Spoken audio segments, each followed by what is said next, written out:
Hello બોલો ખેડૂત મિત્ર, શું અર્જન્ટ છે? સર, એમાં એવું હતું, મેં તમને આખું મોકલ્યું કે જે રીતે મારું જે ટ્રાન્ઝેક્શન થયું ને મિલકતોનું, કે બે જમીન મને મૂળ મારા બાપદાદાથી હતી અને વર્ષ 2022માં અમુક જમીન અમે વેચી દીધી, એક જમીન મૂકી રાખી હતી. એ બાપદાદાની હતી કે ખરીદેલી હતી?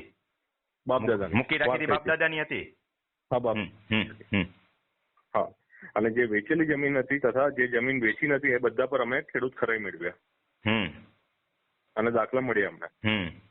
પૈસા દઈ લીધા કે 2000 માં જ મળ્યા? પૈસા કેટલા નોમિનલ ખેંચ્યા? વ્યવહાર કેટલા ખેંચ્યા ફિગર બોલો ને એટલે મને ખ્યાલ આવી જાય. 4000 કાયદેસર કહેવાય. 4000 કાયદેસર કહેવાય. હાલો, એ ખેડૂત ખાતેદારમાં તૂટતી ન હોય, તૂટતી હોય 4000 માં કરી દઈએ. આગળ બોલો. અને દાખલા મેળવ્યા અને દાખલા મેળવ્યા પછી 2022માં મેં એક જમીન ખરીદી મારા નામ પર. એટલે ઓલી જમીન વેચી નહોતી નાખી ને? પાછી મૂળ જમીન હતી એ હયાત રાખી ને? ના, એક જમીન રાખી, મૂળ જમીન. મૂળ જમીન એમ છે ને કે વેચી નાખી? ના, 4 માંથી એક રાખી. જેમાં દાખલા મેળવા એ જમીન છે કે વેચી નાખી? વેચી નાખી. વેચી નાખી ખાતેદારી તૂટતી એવું બની શકે? વેચ્યા પછી કલેક્ટરનું સર્ટિફિકેટ લેવું પડે 2 વર્ષનું. તમારી જે જમીન છે ને એ હયાત હોવી જોઈએ. બીજી જમીન ખરીદો ત્યારે, બીજું કાંઈ નહીં. હા, હયાત હતી, એના પરથી જ દાખલો મેળવ્યો હતો. હા, તો હવે શું તકલીફ છે? આમ કાંઈ ઇમરજન્સી જેવું તો છે નહીં, તો હવે શું કામ મારો સમય બગાડો છો? નહીં સર, સમય એટલે નથી બગાડ્યો, પણ અમે જે દાખલો જે મૂક્યો ને ખરીદ કરતી વખતે એ દાખલો અમે વેચેલી જમીનનો દાખલો મૂક્યો હતો, એવું કહું છું. દાખલો તો બધા પર મેળવ્યો. એટલું તો આપણને ખબર પડે ને કે વેચી નાખેલી જમીનનો દાખલો ન મુકાય એમ. એટલે તો ગલા ઢળી ઢળીને કહું છું કે હયાત જમીન હોય રાખવાની એક, અને દાખલો પાછો વેચેલી જમીનમાં મૂકો. કેટલું ભણેલા છો? ગ્રેજ્યુએટ છું. ગ્રેજ્યુએટ છો તો અલ્લાહ મહેરબાન ગધા પહેલવાન, તમારા કારણે જ રેવન્યુ વાળા ખાતે છે અને બેફામ પૈસા માંગે છે. કારણ કે ગ્રેજ્યુએટ જો ભૂલ કરે તો મારા અભણ ખેડૂતોનો શું વાંક વિચારો જી?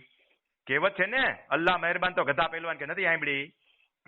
ના, સાંભળી સાહેબ. તમારા જેવા જ લોકો એને ખટવે હાથે કઈને ભૂલો કરીને, એટલે એ ગધા પહેલવાન થાય બધાય. કાંઈ વાંધો નહીં, મૂળ ખેડૂત ખાતેદાર વાળી જમીન છે ને હજી? હા, તો એ રજૂ કરો એની હારે. નામંજૂર કર્યું છે કાંઈ? ના, કશું નામંજૂર નથી થયું. આ તો મેં મારે વેચતા પહેલા પૂછી રહ્યું છું. તો વેચો છો તો અરે ભગવાન, હજી વેચ્યું નથી તો જે છે એ રજૂ કરો ને. કેમ સમજતા નથી? ગ્રેજ્યુએટ છો તો તમે વેચ્યું નથી તો જે જમીન હયાત છે એનું ખેડૂત ખાતેદાર સર્ટિફિકેટ રજૂ કરો ને, એના ડોક્યુમેન્ટ દો ને. વેચેલ જમીનના હું કામ દો છો? બાકી તાલીમ કેમ્પમાં આવો છો ત્યારે આખું ટાઇટલ પત્રક બનાવતા શીખવાડીશ તમને. અત્યારે તમારા માટે સલાહ કે જે જમીન હયાત છે, જે તમારા બાપ દાદા વખતની છે, એનું ટાઇટલ દો એની હારે, અને ખેડૂત ખાતેદાર સર્ટિફિકેટ એનું જ દો. વેચાણ કરો છો એમાં. સમજાય છે કે નથી સમજાતું? ના, સમજાઈ ગયું સાહેબ, પણ મારો પ્રશ્ન એ છે કે જે મેં નવી જમીન લીધી ને એ વેચી રહ્યો છું. હા, પણ ભલે ને વેચો. ખાતેદારી તો ઓલી અખંડ કહેવાય ને. આગલું સર્ટિફિકેટ છે ને હજી? જે સર્ટિફિકેટ લીધું જમીન હયાત છે ને? ચોથી વાર પૂછું છું. હયાત છે. તો કાંઈ ચિંતા કરો માં. તો કાંઈ ચિંતા કરો માં. હા, ઓકે. હાજી, ઓકે.